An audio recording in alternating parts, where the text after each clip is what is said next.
안녕하세요. 재활의학과 전문의 최은정입니다. 선생님 안녕하세요. 안녕하세요. 네, 이렇게 나와주셔서 감사합니다. 먼저 간단하게 소개 좀 부탁드릴게요. 안녕하세요. 일단은 저는 괜찮아 정신건강의학과의 원장 손승현이라고 합니다.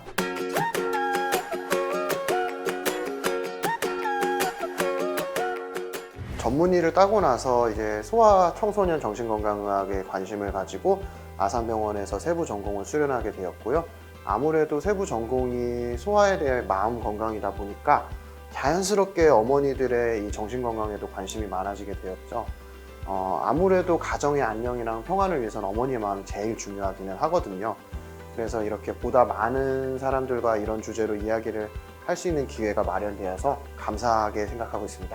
선생님도 자녀가 둘이 있으시잖아요. 그래서 지금 몇 살인가요? 이제 막 초등학교 4학년, 2학년 올라간 아들 2명의 아빠인데요. 사실은 뭐 맨날 바쁘다는 핑계로 아이들과 시간을 많이 못 보내줘서 항상 미안한 마음이 크죠. 그리고 주변 가족들의 덕도 많이 보고 있고요. 네, 병원 진료 보시느라 퇴근 후에 또 주말에도 아이들이랑 시간 보내시기 위해서는 정말 고생이 많으실 텐데요. 선생님 진료실에 찾아오는 환자분들 중에 육아로 고생하고 있는 분들은 어느 정도 되나요? 점점 많아지시는 추세라고 생각이 들어요. 아이를 낳고 난 이후에 우울감으로 직접적으로 찾아오시는 분들도 있으시고, 보호자 자격으로 아이의 마음 건강을 돌보려고 오시다가 저에게 따로 진료를 보시게 된 분들도 있으시거든요. 이런 분들까지 다 합하면 제가 모시는 성인 여성 환자분들 중에 적게는 4분의 1에서 많게는 3분의 1까지 육아로 인해서 어려움을 호소하시는 여성 환자분들인 것 같습니다. 이유들이 조금 있는 것 같은데요. 이는 이제 시대가 흐르면서 아이를 키우기 위해서 우리가 해줘야 될 것도 이전보다 점점 늘어나고 배워야 될 것도 많아져서 육아 난이도가 높아졌고요. 요즘 같은 경우에는 대부분 어머님들도 원래는 자신만의 커리어가 있으셨는데 임신이라든지 출산 과정을 거치면서 본인의 진로와 관련된 좌절을 겪으시면서 이제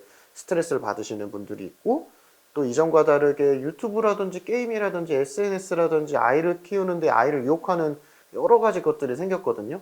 이거를 말리느라 어머니의 에너지가 많이 소모되는 것도 우울증의 한 가지 원인이 되지 않나 싶습니다. 아이 하나 키우기 위해서 정말 엄마들이 알아야 될 게 많다는 것을 정말 공감하는데요. 사실 우울증이 와도 본인이 자각하기도 좀 힘들 수도 있고, 또 알더라도 정신건강의학과의 문턱이 아직은 좀 높다 보니까 아무래도 그렇죠. 이렇게 진료를 받으러 가는 게 쉽지 않을 것 같아요, 선생님. 그러면 환자분들이 본인의 증상이 있을 때 증상을 빨리 알고 병원에 빨리 오는지 아니면은 많은 시간이 지나서 병원에 오는지 좀 궁금합니다. 이전과 비교해서, 그러니까 제가 아산병원에서 수련을 받을 때와 비교해서는 점점 빨리 와주시는 추세긴 한데요. 근데 아쉽게도 아직까지는 조금 이제 시간이 많이 흐른 뒤에 병원을 찾으시는 어머님들이 많은 것 같아요. 근데 당연히 이해도 되고 그러는 게, 일단은 어머님들이 자기만의 시간을 가지시기가 쉽지가 않거든요. 직장일도 있으시고 가사일도 있으시고 육아도 해야 되는데 물리적으로다가 아이가 어느 정도 클 때까지는 병원에 오시는 시간을 내기조차 어려운 게 사실 현실이긴 해요. 맞아요. 특히 아이가 어린 경우에는 누군가에게 맡기고 가야 되잖아요. 그렇죠. 그리고 또 병원을 한번 진료를 시작하면 정기적으로 진료를 가야 되고, 내가 우울하다는 것을 다른 사람에게 알리는 것은 좀 쉽지는 않은 것 같아요. 더불어서 아이를 위해서라면은 아이가 먼저지 나는 상관없어요 이러는 어머님의 마음이랑, 이거는 힘든 거 당연한 거야, 엄마로서는 아이를 돌보는 게 우선이지, 이런 식의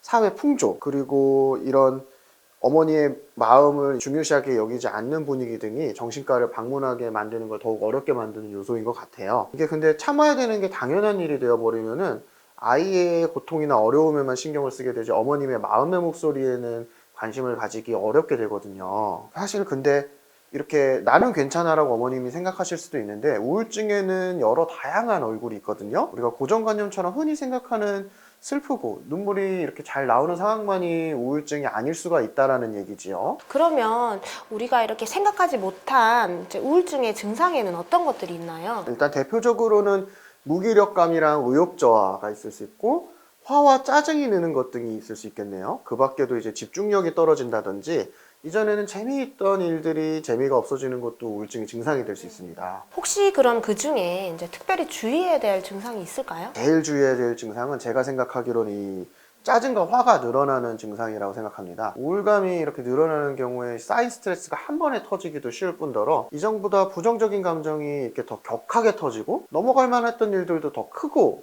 화가 오래 가는 경우도 종종 생겨나니까요. 더군다나 이제 다른 스트레스랑 다르게 육아는 아이들이 아직 어리니까 같은 실수를 반복할 때도 많고, 아직 엄마의 마음을 몰라주니까 야속하게도 이제 좀 엄마를 몰아붙이듯이 아이들이 행동하는 경우들도 있거든요. 어머니 머릿속으로는 잘 달래줘야지, 잘 설명해줘야지라는 생각을 하시면서도 한계에 몰리니까 어쩔 수 없이 이제 어머님들이 자기도 모르게 폭발하시는 경우가 생기게 되죠. 그러고 보면은 선생님은 아이를 돌보시다가 언제 화가 많이 나세요? 저는 아이 밥 먹일 때가 가장 힘든 것 같아요. 저희 아이 둘 다 입이 좀 짧다 보니까 계속 먹어라, 먹어라, 시간 간다, 자리에 앉아라 이런 것들을 제가 반복하다 보면 얼른 밥을 먹이고 또 해야 될 것들이 되게 많잖아요. 이제 그런 루틴을 해야 되는데 아이들이 이제 말을 듣지 않으면 저도 모르게 화가 나 있더라고요. 근데 이제 화가 짜증이 느는 증상이 가진 제일 안 좋은 단점은 화가 폭발한 뒤에도 스트레스는 계속 더 이어지고 오히려 더 심해진다는 점이에요. 저에게 찾아오시는 어머님들 중에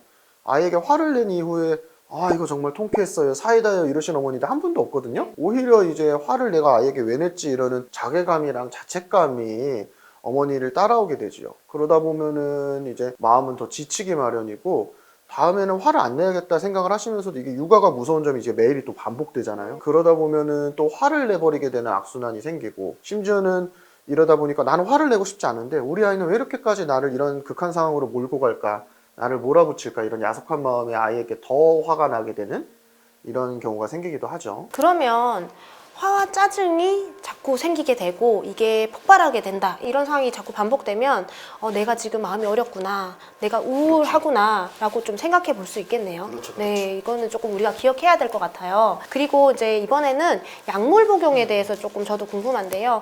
우리가 약물 복용이라고 하면은 굉장히 좀 편견과 오해가 많은 것 같아요. 왜냐하면 약을 한번 먹으면 끊지 못하고 평생 먹고 약에 이제 의존하게 될까봐 좀 사람들이 걱정을 하는데요. 이런 약물 복용에 대해서 조금 자세히 말씀을 부탁드릴게요. 중요한 질문 해주셨는데요.